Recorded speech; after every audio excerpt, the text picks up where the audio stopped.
ओम हरिओम तत्सत हरिओम। प्यारे मित्रों, माया से निकले बिना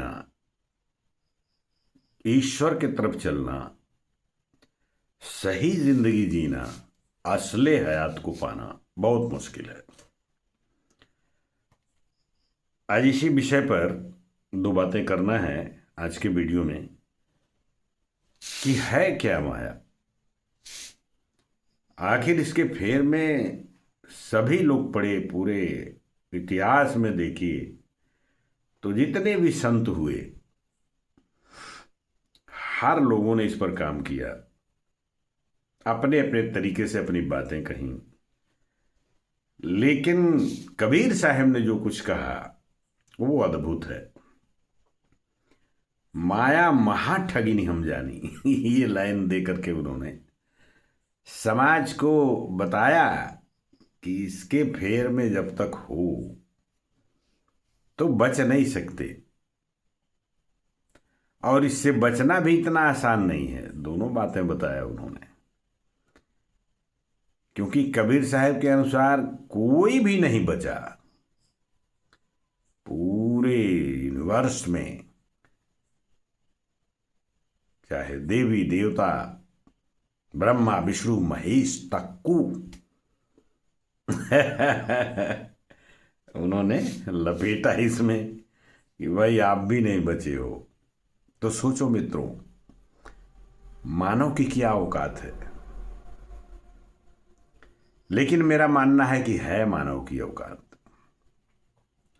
अगर आप सिंपल इस चीज को समझ लें कि माया है क्या,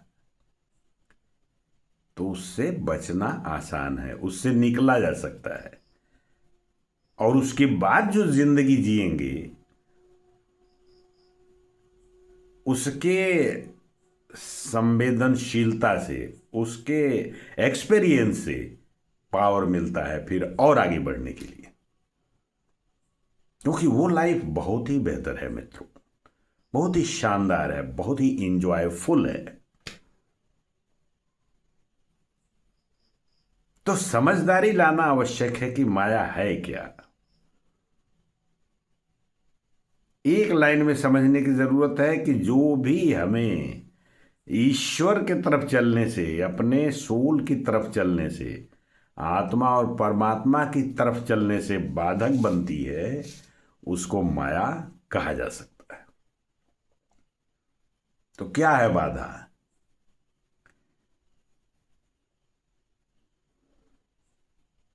जो कुछ भी इन चमड़े की आंखों से देखा जाता है मित्रों, वो सब का सब माया है। उसी खेला में सब फंसे हैं, उसी चक्कर में सब फंसे हैं। लेकिन कुछ ऐसी चीजें हैं, कुछ ऐसा चीज है जो नहीं दिखता है, वो भी हमारे पास है, सबके पास है। उसके फेर में नहीं पड़ते हैं, यही उसकी जीत का कारण है।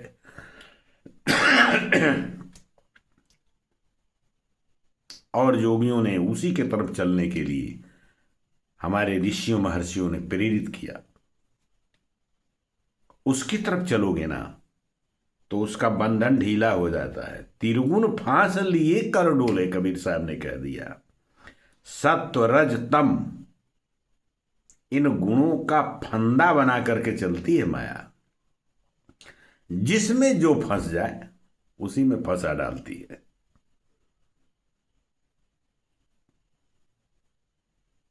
समाज में देखिए ऐसी ऐसी भ्रांतियां फैली रहती हैं। उन्होंने लिखा कबीर साहब ने कि तीरथ में भय पानी, पंडा के मूरत होए बैठी। पंडित ज्ञानी फंसा है मूरत में, उसी को नहलाने में, और बाकी फंसे हैं तीर्थ में पानी लाने के लिए। उस पानी से पवित्र हो जाएंगे। ये भी माया है। ऐसे ऐसे माया के जाल हैं मित्रों, कहां कहां ढूंढोगे। लेकिन अपने भीतर नहीं झांकते कि इधर कोई बैठा हुआ है। उस तरफ चल के देखो क्या होता है। भक्त रैदास की कहानी याद है ना? उन्होंने पंडा को, जो जा रहा था नहाने, एक पैसा दिया, कहा कि ये गंगा मैया को दे देना, क्योंकि हम जा नहीं सकते, हम बिजी हैं कर्म में। वो असली लाइफ है। कर्म करो ईश्वर के लिए, ईश्वर के कार्यकर्ता के रूप में, तो हर चीज उपलब्ध हो जाएगी, हर कोई तुम्हारे साथ हो जाएगा। तीर्थ में जाने वाले किस लिए जाते हैं तीर्थ में? भौतिकता के लिए, उसी माया के लिए ही माया में जाते हैं। लेकिन इधर भीतर की यात्रा नहीं करते कि जरा सा मुड़ जाओ, देखो ना इधर कौन बैठा हुआ है।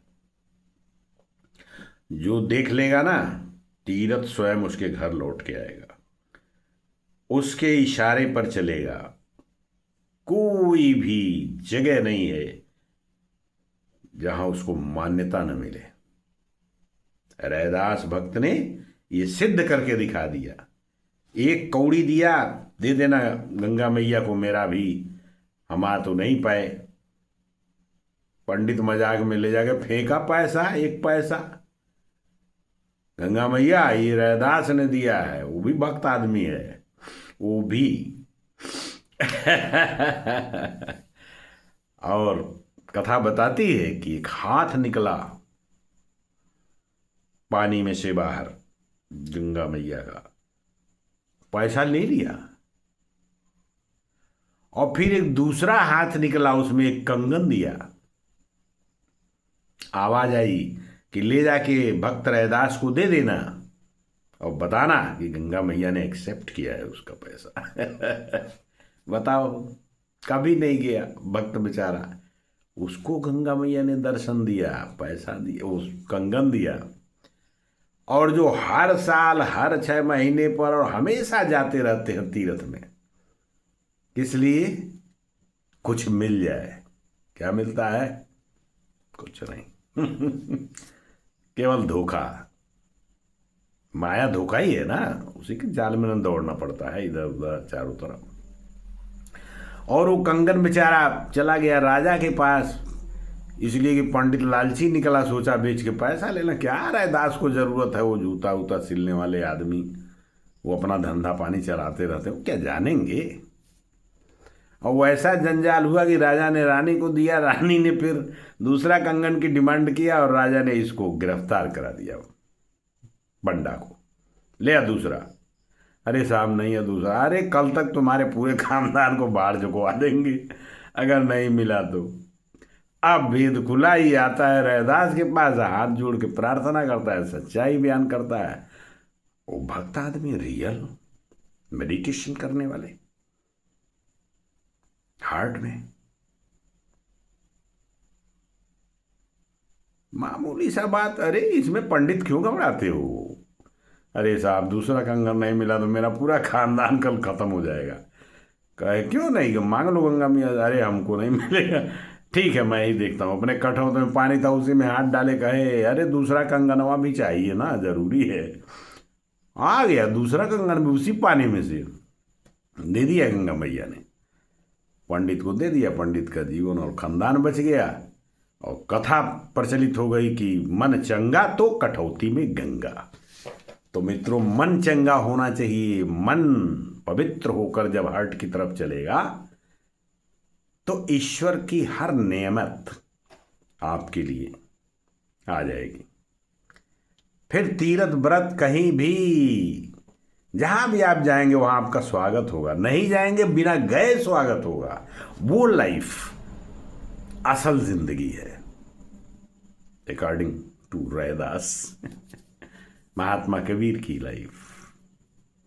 ऐसे भी संत हैं उदाहरण के लिए काफी, लेकिन हमें केवल समझना है जो कुछ भी बाधक है, यह एक परिभाषा याद रखें, जो भी बाधाएं हैं सब के सब माया है,